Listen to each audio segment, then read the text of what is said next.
The sun was merciless that summer afternoon, turning the market into a haze of colors and scents.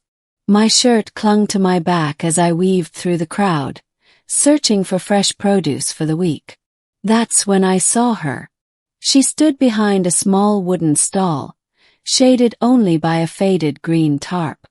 Her head was lowered, a wide straw hat hiding most of her face, but the curve of her lips was visible, soft, unsure. On the table in front of her sat a neat pyramid of ripe cantaloupes and honeydew melons, their pale skins glowing in the afternoon light. I might have kept walking if it weren't for the way she looked up when I approached. Her eyes, dark, wide, and hesitant, met mine for a heartbeat, then dropped again. "Would you like to buy some melons?" she asked, her voice barely above the din of the market. She lifted two in her hands, holding them out as if they were treasures. The words themselves were ordinary, but the way she said them, like she wasn't used to talking to strangers, stuck to me. I took one from her, feeling the smooth, warm skin of the fruit under my palm. "They look fresh," I said. "You grow them yourself." She nodded, a faint smile tugging at her lips. "My father, he used to. I'm taking care of the farm now." The way she said used to told me not to ask more. I bought two, though I didn't need them, just to see her smile deepen. As I handed over the money, our fingers brushed. It was nothing, yet it felt like a spark through the summer heat. I found myself returning the next week. And the next. Each time, she would greet me with the same shy smile, as though she didn't expect me to remember her. Sometimes I'd catch her watching me approach from a distance, quickly looking away when our eyes met. Her name was Amina. She told me little pieces of her life each time I visited. How the farm had been struggling since her father's illness, how she worked the fields at dawn, and how she'd never really liked the noise of the market but came because it was the only way to sell. I started buying more than just melons. She'd tuck in cucumbers, herbs, or a handful of dates for free. I began to notice small details. The faint calluses on her hands, the way she tilted her head when listening, the quiet laugh that escaped only when she forgot to be shy. One afternoon, a sudden storm rolled in. The market became chaos, vendors grabbing at their goods, rain hammering the tin roofs, wind sweeping through the aisles. I found Amina struggling to hold down her tarp while shielding her fruit. Without thinking, I ran to her side. "Let me," I said, taking hold of the tarp's fraying rope. Her eyes were wide, her hat long gone, rain soaking her hair. "You'll get wet." "I'm already wet," I said, and for the first time she laughed openly. We managed to cover the melons before the rain eased. She stood there, drenched, smiling at me like I'd done something far greater than tie down a piece of canvas. "Thank you," she murmured, and for a second I forgot about the rain, the market, everything except the way she was looking at me. After that, our talks grew longer. She told me about her father's old stories of the land, how each season had its rhythm. I told her about my work in the city, my cramped apartment, and how I missed the quiet of the countryside. One day, as the season's end neared, I stopped by her stall and found it nearly empty. Only 2 melons remained. "You're almost sold out," I said. She looked at the fruit, then back at me, hesitating. "These. I was saving them." "For who?"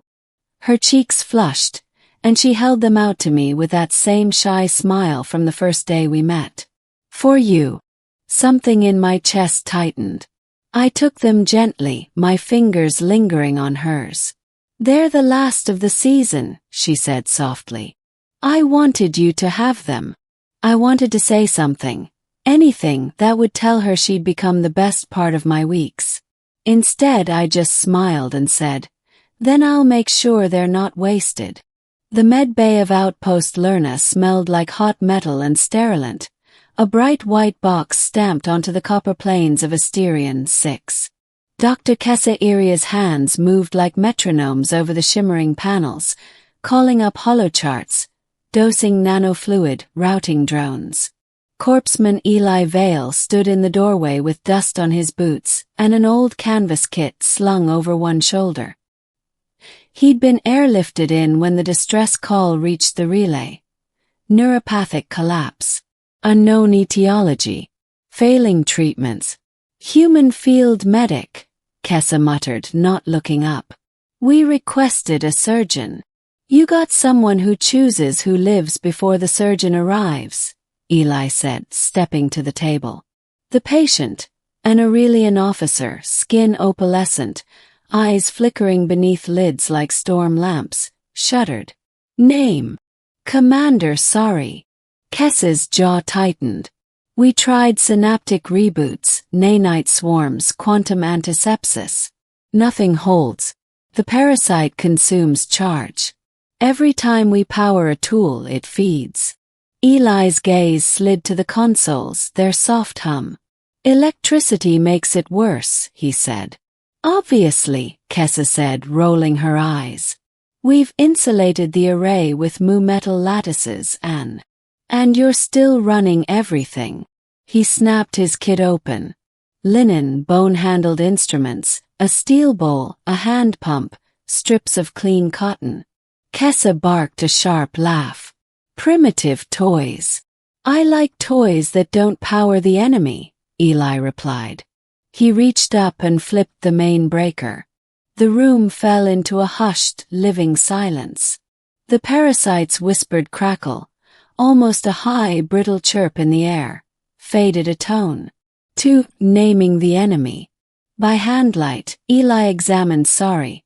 Pulse like a jittering fish, glands swollen along the neck ridges, a faint lattice of luminescent threads beneath the skin.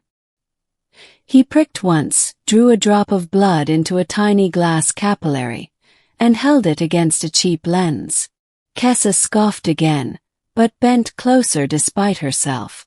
In the lens, a forest of glass filaments writhed, drinking faint halos from any spark. Silicate mycelia, Eli murmured. Seen cousins on Vega coal mines. They metabolize field energy. Tech is a buffet. So we starve it, Kessa said, impatient. But the patient will die without support. Not if we change the battlefield. He set the lens down. We go low-tech and cold. We bind the filaments with ion clays and choke them of charge. And we need resonance. Resonance. She lifted a brow crest.